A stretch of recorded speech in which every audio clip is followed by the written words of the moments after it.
ప్రకాశం జిల్లా అర్ధవీడు మండలం మొహిద్దీన్పురం గ్రామ సమీపంలో చిరుతపులి సంచారం స్థానికంగా కలకలం రేపింది.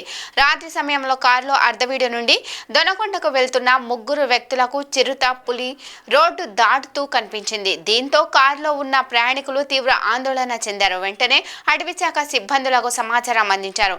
అటవీశాఖ అధికారులు చిరుతపులి సంచరించిన ప్రాంతాన్ని పరిశీలించారు. పాదముద్రలను గుర్తించేందుకు ప్రయత్నిస్తున్నారు. అర్ధవీడు అటవీ ప్రాంతం నుండి కంబం చెరువు వైపు చిరుతపులి వెళ్లినట్లుగా అటవీశాఖ అధికారులు అనుమానిస్తున్నారు. స్థానిక ప్రజలు అప్రమత్తంగా వ్యవహరించాలని, చిరుతపులి సంచారాన్ని గుర్తించేందుకు ప్రయత్నిస్తున్నట్లు అటవీశాఖ అధికారులు చెప్పారు.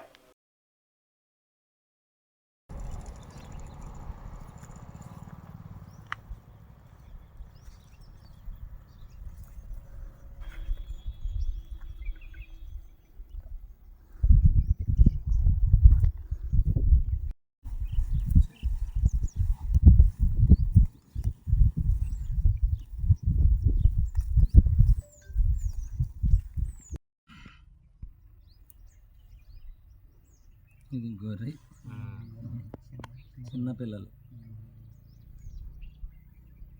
అంటే ఇదే టైప్లో వస్తుంది. గొర్రె ఇటు వస్తుంది, మధ్యలో పెద్దగా ఉంటుంది, ఎక్కువ పొడుగు వస్తుంది.